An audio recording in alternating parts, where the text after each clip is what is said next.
നമസ്കാരം.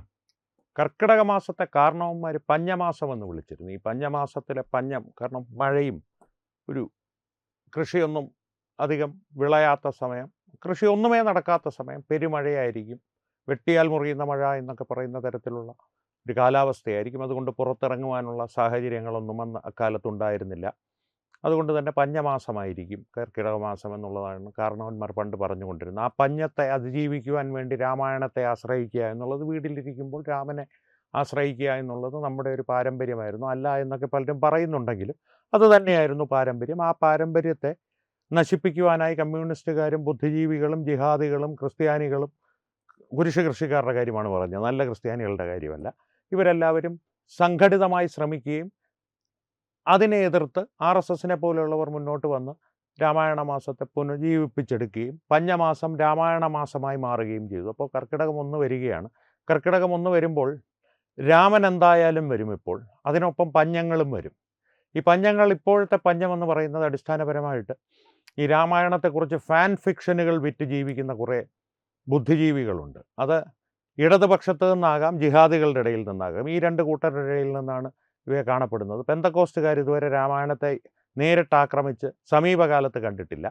ഈ ഇടതുപക്ഷത്ത് നിന്ന് വരുന്ന ബുദ്ധിജീവികൾ, ജാതികുമാരന്മാർ ഒരുപാട് പേരുണ്ട്. അവർക്ക് മിക്കവാറും ആശ്രയം 2 പ്ലാറ്റ്ഫോമുകളായിരിക്കും. 2 മണ്ഡലങ്ങൾ അവർക്ക് ആയി ഒരുക്കപ്പെടും. ഒന്ന് മീഡിയ മുക്കാലും, പിന്നെ ഈ പറയുന്നത് പോലെ ഒരു കമൻറ്റ്, സോഷ്യൽ മീഡിയയിൽ വന്ന് ഒരു കമൻറ്റ് പബ്ലിഷ് ചെയ്തതിൻ്റെ പേരിൽ പിറ്റേ ദിവസം മാപ്പ് മാപ്പ് മാപ്പ് എന്ന് വെണ്ടയ്ക്ക അക്ഷരത്തിൽ തലക്കെട്ട് കൊടുക്കേണ്ടി വന്ന മാതൃഭൂമി. ഈ 2 മണ്ഡലങ്ങളിലാണ് പൊതുവെ ഇവരെ കാണപ്പെടുന്നത്. ഈ ജാതികുമാരന്മാർ എവിടെ ചെന്നിട്ട് രാമൻ പോറ്റി ഹോട്ടലിൽ നിന്ന് ബീഫ് ഫ്രൈ കഴിച്ചിരുന്നു കേട്ടോ എന്നുള്ള രീതിയിലുള്ള ഫാൻ ഫിക്ഷനുകൾ എഴുതിവിടും. ഒരു 4 നല്ല വാക്കുകൾ എവിടുന്നെങ്കിലുമൊക്കെ കേൾക്കുമ്പോൾ ചിലപ്പോൾ അത് നിർത്തും, ചിലപ്പോൾ അത് തുടർന്ന് പോകും. ഇപ്പോഴൊക്കെ ആളുകൾ അതിനെ അങ്ങ് അവഗണിച്ച് വിടുകയാണ് ചെയ്യുന്നത്. അല്ലെങ്കിൽ തന്നെ മീഡിയ മുക്കാലിൽ നിന്ന് രാമായണത്തെക്കുറിച്ചുള്ള വ്യാഖ്യാനം വായിക്കാൻ പോകുന്നവനെ പത്തല് വെട്ടി അടിക്കണമെന്നാണ് വിവരമുള്ളവർ പറയുന്നത്. അതൊരു വഴിക്ക് നിൽക്കട്ടെ. മറ്റൊരു കൂട്ടരുണ്ട്. അടിസ്ഥാനപരമായിട്ട് അവിടെയാണ്, അവരെ ഞാൻ കുറ്റം പറയില്ല. കാരണം എന്ന് വെച്ച് കഴിഞ്ഞാൽ ഈ മുജാഹിദ് ബാലുശ്ശേരി ആയാലും അതുപോലുള്ള MM അക്ബർ ആയാലും അതുപോലുള്ള മുസ്ലിം പണ്ഡിതന്മാർ, ഇതിൽ പലരും ഡോക്ടറാണ്, പലരും 3ാം ക്ലാസ് പോലും പഠിച്ചിട്ടില്ല, അതിലേറ്റക്കുറച്ചിലുണ്ടാവും. പക്ഷേ ഇസ്ലാം മതത്തിൽ അവർക്ക് പാണ്ഡിത്യമുണ്ട് എന്നാണ് അവർ അവകാശപ്പെടുന്നത്. അവരുടെ സമൂഹം അത് അംഗീകരിക്കുകയും ചെയ്യുന്നുണ്ട്. അതെന്തും ആയിക്കോട്ടെ, അവരുടെ കാര്യം. അത്തരത്തിലുള്ള പണ്ഡിതന്മാരെ ക്ഷേത്രത്തിൽ പ്രഭാഷണങ്ങൾക്ക് വിളിക്കും.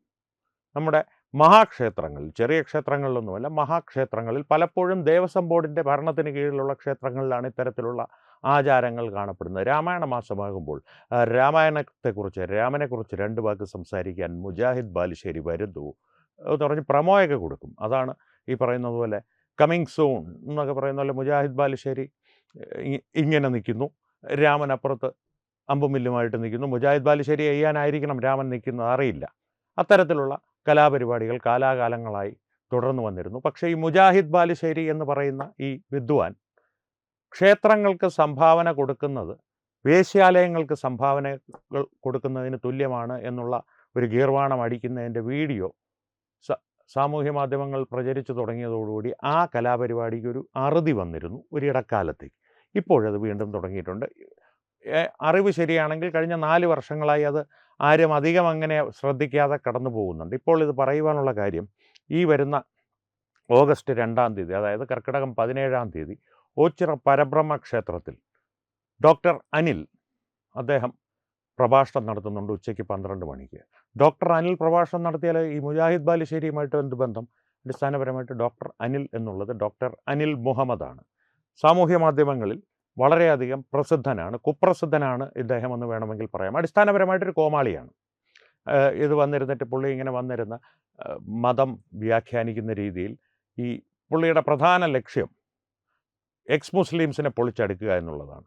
അതിൽ തന്നെ ജബ്ബാർ മാഷർക്കെതിരെ പുള്ളി നിരന്തരമായിട്ടുള്ള, ജബ്ബാർ മാഷയുടെ ഓരോ പാഠ്യഭാഗങ്ങൾക്കും ജബ്ബാർ മാഷ് ഇപ്പോൾ ഖുറാൻ ഓരോരോ പാഠങ്ങളായി പഠിപ്പിക്കുന്നുണ്ട്. അതിനൊക്കെ മുമ്പ് തന്നെ ജബ്ബാർ മാഷിൻ്റെ ബ്ലോഗുകളിലൂടെ ഖുറാനിലെ തെറ്റുകളും അതിലുള്ള വിഡ്ഢിത്തരങ്ങളും എല്ലാം അദ്ദേഹം എഴുതിക്കൊണ്ടിരുന്നു, വീഡിയോകളായി പുറത്തുവിട്ടിരുന്നു. അതിനൊക്കെ എതിരെയുള്ള വീഡിയോകൾ ചെയ്യുക. ലോകത്തെവിടെയെങ്കിലും ഭീകരാക്രമണം നടന്നു കഴിഞ്ഞാൽ അത് ജൂതന്മാരുടെ ചതിയാണെന്ന് പറയുക. ഇതൊക്കെയാണ് ഇദ്ദേഹത്തിൻ്റെ ഹോബി. തിരിച്ചുള്ള മറുപടികളിൽ തീർത്തും പരിഹാസ്യനാകും.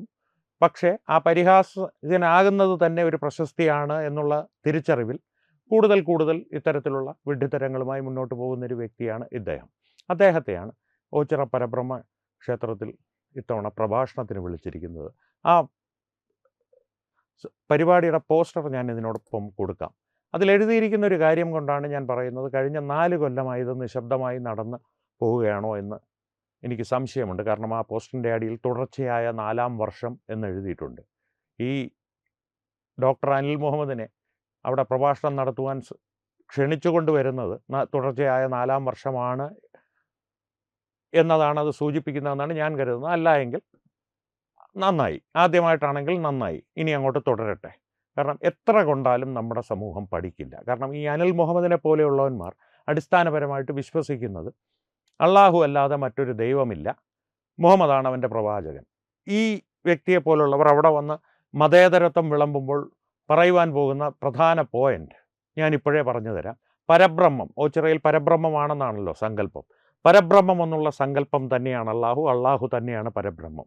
ഇവരോട് കേട്ടിരിക്കുന്ന ഹിന്ദുക്കൾ അത് തന്നെ, അങ്ങനെയാണെങ്കിൽ കുഴപ്പമില്ല കേട്ടോ എന്നുള്ള രീതിയിൽ എന്തൊരു വിവരമാണ് ഡോക്ടർ അനിൽ മുഹമ്മദിന് എന്ന് ചോദിക്കും. ഒരു ചോദ്യം ആരെങ്കിലും ഓച്ചിറ ഭാഗത്തുള്ളവർ ഈ പ്രഭാഷണം കേൾക്കാൻ പോവുകയാണെങ്കിൽ അദ്ദേഹത്തോട് ചോദിക്കണം, പരബ്രഹ്മം തന്നെയാണ് അള്ളാഹു, അള്ളാഹു തന്നെയാണ് പരബ്രഹ്മമെങ്കിൽ ലാ ഇലാഹ ഇൽ ബ്രഹ്മ പാക്കനാരുൽ റസൂൽ ബ്രഹ്മ എന്ന് പറയാമോ? പരബ്രഹ്മമല്ലാതെ മറ്റൊരു ദൈവമില്ല, പാക്കനാരാണ് അവൻ്റെ പ്രവാചകൻ എന്ന് പറയാമോ? കാരണം പാക്കനാരുടെ കാര്യം ഞാനിവിടെ എടുത്തു പറയുവാനുള്ള കാര്യം, പ്രത്യക്ഷത്തിൽ പരബ്രഹ്മം ദർശനം കൊടുത്തിട്ടുള്ള അപൂർവം ചില വ്യക്തിത്വങ്ങളിൽ കേരളത്തെ സംബന്ധിച്ച് പറയുകയാണെങ്കിൽ അതൊന്ന് പാക്കനാരാണ്, പറയിപെറ്റ പന്തീരുകുലത്തിലെ പാക്കനാർ. അപ്പോൾ അതുകൊണ്ട് അനിൽ മുഹമ്മദിനോട് അവിടെ വന്ന ഉടനെ ഒരു അഭ്യർത്ഥനയായി വയ്ക്കുക, പരബ്രഹ്മവും അള്ളാഹയും തമ്മിൽ വലിയ വ്യത്യാസമൊന്നും ഇല്ലെന്നാണല്ലോ സാധാരണ ഇത് പണ്ഡിതന്മാർ ക്ഷേത്രത്തിൽ മതേതരത്വം വിളമ്പാൻ വരുമ്പോൾ പറഞ്ഞു നടക്കുന്നത്. അതുകൊണ്ട് ഇതൊന്ന് പറയാമോ എന്ന് ചോദിക്കുക. പരബ്രഹ്മത്തിനൊരു ആദരവായിക്കോട്ടെ, ലാ ഇലാഹ ഇൽ ബ്രഹ്മ പാക്കനാരുൾ റസൂൽ ബ്രഹ്മ, അങ്ങനെ പറഞ്ഞ് തുടങ്ങട്ടെ. അങ്ങനെ പറഞ്ഞ് തുടങ്ങുന്ന ഈ മതേതരത്വ വിളമ്പലുകൾ ഇനിയും മുന്നോട്ട് പോകട്ടെ, തുടർച്ചയായ 8-ാം വർഷവും 10-ാം വർഷവും ഒക്കെ മുന്നോട്ട് പോകട്ടെ. Provider condition supply. ഇത് പറഞ്ഞതിന് ശേഷം അനിൽ മുഹമ്മദിന് കയ്യും കാലും ബാക്കിയുണ്ടെങ്കിൽ അതിന് കമ്പനി ഉത്തരവാദിയല്ല. ഇതൊന്നും അദ്ദേഹം പറയില്ല എന്നുള്ളത് വേറൊരു കാര്യം. അഥവാ ഇനി മതേതരത്വം തെളിയിക്കാൻ അദ്ദേഹം പറഞ്ഞാൽ അതിനുശേഷം ഉണ്ടാകുന്ന ഭവിഷ്യത്തുകൾക്ക് കമ്പനി ഉത്തരവാദിയല്ല. ഞാനൊരു ഐഡിയ നിങ്ങൾക്ക് തന്നു എന്ന് മാത്രം ഓച്ചിറ നിവാസികൾക്ക്. ഇനി തമാശയൊക്കെ വിട്ടിട്ട് ഗൗരവമായിട്ടുള്ള ഈ തരത്തിലൊരു വിഷയത്തിലേക്ക് വന്നു കഴിഞ്ഞാൽ ഇത് അതീവ ഗുരുതരമായിട്ടുള്ളൊരു പ്രശ്നമാണ്. കാരണം ഈ ക്ഷേത്രത്തിൽ ഓച്ചിറ പരബ്രഹ്മ ക്ഷേത്രമൊക്കെ എന്ന് പറയുന്നത് ഹിന്ദുക്കളുടെ ഒരു സനാതന ധർമ്മത്തിൻ്റെ തന്നെ ഒരു വിശാല ഭാവത്തിൻ്റെ ഒരു പ്രതീകം കൂടിയാണ്. അവിടേക്കാണ് ഇത്തരത്തിലുള്ള ഏകദൈവ വിശ്വാസികൾ സെമറ്റിക് മതത്തിനെ ക്ഷണിച്ചു കൊണ്ടുവരുന്നത്. ഒരു തരത്തിലും സനാതനധർമ്മത്തിൻ്റെ ആശയങ്ങളുമായി ഒത്തുപോകാത്ത എന്ന് മാത്രമല്ല, നേർവിരുദ്ധമായ അമാനവികമായ ആശയങ്ങൾ കൊണ്ട് നടക്കുന്ന ഇത്തരം മതപണ്ഡിതന്മാരെ അവിടെ കൊണ്ടുവന്ന് പ്രസംഗിപ്പിക്കുക എന്നുള്ളത് വിഡ്ഢിത്തരമെന്ന് മാത്രം പറഞ്ഞാൽ പോരാ, ഒരു സമൂഹത്തോട് ചെയ്യുന്ന ക്രൂരത തന്നെയാണ്. മുജാഹിദ് ബാലുശ്ശേരി ഉണ്ടായിരുന്നു. മുജാഹിദ് ബാലുശ്ശേരിയുടെ വീഡിയോ വന്നതാണ്.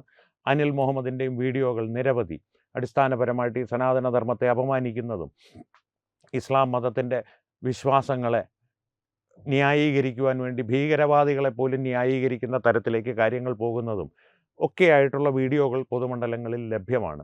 പ്രേക്ഷകരൊന്ന് കണ്ടു നോക്കുക. അത് തിരഞ്ഞാൽ കാണുമ്പോൾ ഡോക്ടർ അനിൽ മുഹമ്മദ് ഒന്ന് സെർച്ച് ചെയ്താൽ മതി, യൂട്യൂബ് ഇങ്ങനെ വാരി വിതറിത്തരും നിങ്ങളുടെ മുമ്പിൽ. മറ്റൊരു വശം, ഇവരുടെയൊക്കെ ഈ രാമനെക്കുറിച്ചുള്ള അറിവ് പൊതുവേ വരുന്നത്, ഇവരുടെയൊക്കെ ഒരു വലിയ ഉസ്താദ് ഉണ്ടായിരുന്നു, ഇപ്പോൾ ഒളിവിലാണ്, സാക്കിർ നായക്. ആ വ്യക്തിയിൽ നിന്നാണ്, ആ ഭീകരവാദിയിൽ നിന്നാണ് രാമനെക്കുറിച്ചുള്ള ഇവരുടെ അടിസ്ഥാന അറിവ് വരുന്നത്. അവിടെ നിന്ന് തന്നെ നിങ്ങൾ ഈ അപകടത്തെക്കുറിച്ചൊന്ന് ചിന്തിച്ചു നോക്കുക, ഒന്ന് വിശകലനം ചെയ്തു നോക്കുക, സ്വയം ഒന്ന് മനനം ചെയ്തു നോക്കുക. എത്രത്തോളം അപകടകരമായൊരു സാഹചര്യമാണ് ക്ഷേത്ര ഭാരവാഹികൾ അറിഞ്ഞോ അറിയാതെയോ ക്ഷണിച്ചു വരുത്തുന്നത്. അടിസ്ഥാനപരമായിട്ട് ഈ ക്ഷേത്രത്തിൻ്റെ ഓച്ചിറ പരബ്രഹ്മ ക്ഷേത്രത്തിൽ ഞാൻ പോയിട്ടുണ്ട് എന്നുള്ളതല്ലാതെ അവിടുത്തെ ഭാരവാഹികളെ ഒന്നും എനിക്ക് പരിചയമില്ല. ഈ ഭാരവാഹികളുടെ കൂട്ടത്തിൽ അന്തംഗമ്മികൾ ഉണ്ടെങ്കിൽ ഇതിൽ വലിയ അത്ഭുതമൊന്നുമില്ല. പക്ഷേ യഥാർത്ഥ വിശ്വാസികളാണ് ഈ ഭാരവാഹികളുടെ കൂട്ടത്തിലുള്ളത്. അവർക്ക് ഈ ഡോക്ടർ അനിൽ മുഹമ്മദിനെ പോലുള്ളവരുടെ യഥാർത്ഥ മുഖം അറിയില്ല എന്ന് പറയുകയാണെങ്കിൽ അടിസ്ഥാനപരമായിട്ട് വിഡ്ഢികളാണ് നിങ്ങൾ. നിങ്ങൾ ഈ കാണിക്കുന്നത് സമൂഹത്തോട്, ഹിന്ദുക്കളോട്, കേരളത്തിലെ ഹിന്ദു സമൂഹത്തോട് ചെയ്യുന്ന ഏറ്റവും വലിയ ദ്രോഹങ്ങളിലൊന്നാണ് ശബരിമലയിൽ പിണറായി വിജയൻ പോലും വിശ്വാസികളോട് കാണിക്കാത്ത അത്ര വലിയ ദ്രോഹമാണ് നിങ്ങൾ ചെയ്യുന്നത്. അന്തംഗമ്മികളാണെങ്കിൽ പിന്നെ ഒന്നും പറയാനില്ല. കാരണം അവർ വ്യക്തമായ ലക്ഷ്യങ്ങളോടുകൂടി തന്നെയാണ് ഇത് ചെയ്യുന്നത്. അതിനെ എതിർക്കേണ്ടത് ഭക്തന്മാർ തന്നെയാണ്. എല്ലാത്തിനെയും ഈ രണ്ട് കൂട്ടരെയും എതിർക്കേണ്ടതും തിരുത്തേണ്ടതും ഭക്തന്മാർ തന്നെയാണ്. തിരുത്തലിന് രണ്ട് രീതികളുണ്ട് എന്ന് മാത്രം. അന്തംഗമ്മികളെ തിരുത്തുക എന്നുള്ളത് യഥാർത്ഥ വിശ്വാസികളായ ഭരണസമിതിയെ തിരുത്തുക എന്നുള്ളത് പോലെ അല്ല. മറ്റ് രീതികളുണ്ട്. അവരെ ഭരണസമിതിയിൽ നിന്ന് തന്നെ മാറ്റുക എന്നുള്ള പ്രക്രിയ മാത്രമേ ഉള്ളൂ. അല്ലാതെ യഥാർത്ഥ വിശ്വാസികളായ സമിതിയാണ് അറിയാതെ പറ്റിപ്പോകുന്നതാണ്. ഈ 4 വർഷങ്ങളായി അറിയാതെ പറ്റിപ്പോകുന്നതെന്ന് പറയുകയാണെങ്കിൽ അതിലൊരു അവിശ്വാസ്യതയുണ്ട്. അതൊന്ന് അന്വേഷിച്ചുറപ്പിക്കുക. ഭക്തജനങ്ങളുടെ കടമയാണത്. പക്ഷേ ഒരു കാര്യം ഞാൻ തീർത്ത് പറയാം, ഇതിൽ ഒരു സംശയവും വേണ്ട. ഈ ഡോക്ടർ അനിൽ മോഹനെ പോലെയുള്ളവർ അമ്പലങ്ങളിൽ കയറി രാമനെക്കുറിച്ച് പ്രഭാഷണം നടത്തുന്നത് മീഡിയ മുക്കാലിൽ പോയി ജാതികുമാരന്മാർ രാമനെ ഇകഴ്ത്തുന്നതിനും അപ്പുറത്തേക്ക് അപകടകരമാണ്. കാരണം ഇവർ പലപ്പോഴും വന്ന് പറയുന്നത് ഒരു റേഡിയോ പോലെയാണ്. ഇവർ വന്ന് പറയുന്ന സാക്കിർ നായക് പടച്ചു വിട്ടിട്ടുള്ള ശുദ്ധമായ കള്ളം, 916 കള്ളം, തക്കിയ, അത് അവരുടെ അനുവദനീയമായ മതപരമായിട്ടുള്ള കള്ളം പറയുവാനുള്ള അനുവാദമാണ്. ആ തക്കിയകൾ കേട്ട് വളരുന്ന പുതുതലമുറ ഓച്ചിറ പരിസരത്തുണ്ടെങ്കിൽ അവർ അന്തംഗമ്മികളായോ ഭാവിയിൽ ജിഹാദികളായോ മാറുവാനുള്ള സാധ്യതകളുണ്ട്. പ്രാണേഷ് പിള്ള എന്ന് ഇടയ്ക്കിടയ്ക്ക് പറയില്ലേ, ജാവേദായി മതം മാറി ഗുജറാത്തിലേക്ക് ഇസ്രത് ജഹാൻ്റെ കൂടെ നരേന്ദ്രമോദിയും അമിത്ഷായും വധിക്കുവാനായി ചെന്ന് വെടികൊണ്ട് ഹോറിഫൈഡായ നമ്മുടെ പ്രാണേഷ് പിള്ള സനാതന മതത്തിൽ നിന്ന് പോയി ജാവേദായി മാറി ഹോറിഫൈഡായ ജാവേദ് പിള്ള എന്ന് വേണമെങ്കിൽ പറയാം. അറിയാതെ വായിൽ നിന്ന് വന്നതാണ്, എന്നാലും അത് കൊള്ളാം. ജാവേദ് പിള്ള, നിങ്ങളുടെ കുട്ടികളും അനന്തരവന്മാരും ഒക്കെ ജാവേദ് പിള്ളമാരും ഇസ്രത് ജഹാനും ഒക്കെയായി മാറാതിരിക്കാൻ ഈ ഡോക്ടർ അനിൽ മുഹമ്മദിനെ പോലെയുള്ളവരെ ക്ഷേത്രങ്ങളിൽ നിന്ന് അകറ്റി നിർത്തുക. അല്ല എങ്കിൽ അടിസ്ഥാനപരമായിട്ട് ഇതൊരു മതേതരത്വ കൾച്ചറൽ എക്സ്ചേഞ്ച് ഒക്കെ പറയുമല്ലോ, സാംസ്കാരിക കൈമാറ്റം. അടുത്ത കുത്തുബയ്ക്ക് ചിദാനന്ദപുരി സ്വാമിയെ നമ്മുടെ ഡൽഹി ജുമാ മസ്ജിദിലോ പാളയം ജുമാ മസ്ജിദിലോ വിളിച്ച് ഒരു പ്രഭാഷണം നടത്തിക്കുക. പക്ഷേ അതിലും അവർ ചിലപ്പോൾ അത് ചെയ്തേക്കും കേട്ടോ. കാരണം അവർക്ക് ഒരു കാര്യം വ്യക്തമാണ്, ഹൈന്ദവ മതത്തിൽ നിന്ന്, സനാതന ധർമ്മത്തിൽ നിന്ന് സത്യസന്ധനായ ഒരു സന്യാസി ഇത്തരം മതങ്ങളുടെ ആലയങ്ങളിൽ ഒരു പ്രഭാഷണത്തിന് പോയാൽ അവരൊരു തരത്തിലും ആ മതങ്ങളെ അപമാനിക്കില്ല എന്നുള്ള കാര്യത്തിൽ അവർക്ക് നല്ല നിശ്ചയമുണ്ട്. എന്നാൽ അവർ ഇങ്ങോട്ട് വന്ന് അപമാനിച്ചാലും ഹിന്ദുക്കൾ ഒരക്ഷരം മിണ്ടില്ല എന്നും അവർക്ക് നല്ല നിശ്ചയമുണ്ട്. അത് തന്നെയാണ് അവരുടെ ധൈര്യം. പക്ഷേ അവരെ കുറ്റം പറഞ്ഞിട്ട് കാര്യമില്ല. ഞാൻ ആദ്യമേ പറഞ്ഞല്ലോ, ജാതികുമാരന്മാരെ വിട്ടേക്കൂ. ഈ ഡോക്ടർ അനിൽ മുഹമ്മദിനെയോ മുജാഹിദ് ബാലുശ്ശേരിയോ പോലെയുള്ള ജിഹാദികളെ ഞാൻ കുറ്റം പറയില്ല. അവരെ ക്ഷണിച്ചു കൊണ്ടുവന്ന് അമ്പലത്തിൽ പ്രതിഷ്ഠിക്കുന്ന, ദേവനെ കുറിച്ചുള്ള കഥ പറയാനായിട്ട് അല്ലെങ്കിൽ സുഭാഷിതം നടത്തുവാനായി കൊണ്ടുവന്നിരുത്തുന്ന ഭരണസമിതിയെയും ഹിന്ദുക്കളെയും, അത് കേട്ടിരിക്കുന്ന ഹിന്ദുക്കളെയും വേണം പറയാൻ. അതാണ് ഈ പറഞ്ഞത്. ഈ വിഷയത്തെക്കുറിച്ച് പ്രേക്ഷകരുടെ അഭിപ്രായം എന്താണെന്നുള്ളത് കമൻറ്റുകളിൽ തീർച്ചയായും പങ്കുവയ്ക്കുക. കാരണം ഈ കമൻറ്റുകളിലൂടെയുള്ള സംവാദം ഓഗസ്റ്റ് 2 വരെയുള്ള ഒരു സമയമുണ്ട് നമ്മുടെ കയ്യിൽ. അതിനുള്ളിൽ ഒരു തിരുത്തലുകൾക്ക് വഴി കാണിച്ചാൽ അല്ലെങ്കിൽ വഴി തുറന്നാൽ അത്രയും നല്ലത്. കാരണം തിരുത്തലുകൾക്ക് സമയമായിരിക്കുന്നു. അതുകൊണ്ട് തന്നെ നിങ്ങളുടെ അഭിപ്രായങ്ങൾ കമൻറ്റുകളിലൂടെ ഞങ്ങളുമായി പങ്കുവയ്ക്കുക. ഒപ്പം വീഡിയോ ലൈക്ക് ചെയ്യുക, പരമാവധി നിങ്ങളുടെ പ്രിയപ്പെട്ടവരുമായി ഷെയർ ചെയ്യുക. ഏറ്റവും പ്രധാനപ്പെട്ട കാര്യം, തത്വമയി ന്യൂസിൻ്റെ യൂട്യൂബ് ചാനൽ നിങ്ങൾ സബ്സ്ക്രൈബ് ചെയ്തിട്ടുണ്ടെന്ന് ഉറപ്പുവരുത്തുക. അപ്പോൾ ഈ വിഷയത്തിലും മറ്റു വിഷയങ്ങളിലും സംവാദങ്ങൾ തുടരട്ടെ. വീണ്ടും കാണാം. നന്ദി, നമസ്കാരം. HIV അണുബാധ സന്തോഷപൂർണമായ ഒരു ജീവിതത്തിന് തടസ്സമല്ല. HIV അണുബാധയ്ക്ക് ഫലപ്രദമായ ചികിത്സ ഇന്ന് ലഭ്യമാണ്. ഇതിന് യഥാസമയം അണുബാധ കണ്ടെത്തുന്നതും കാലേക്കൂട്ടി ചികിത്സ നടത്തേണ്ടതും അത്യാവശ്യമാണ്. സൗജന്യമായ ചികിത്സയും മാർഗനിർദ്ദേശങ്ങളും സർക്കാർ ആശുപത്രികളിലെ ART അഥവാ ഉഷസ് കേന്ദ്രങ്ങളിൽ ലഭ്യമാണ്. ആരോഗ്യ സംരക്ഷണം ഓരോരുത്തരുടെയും ഉത്തരവാദിത്തമാണ്.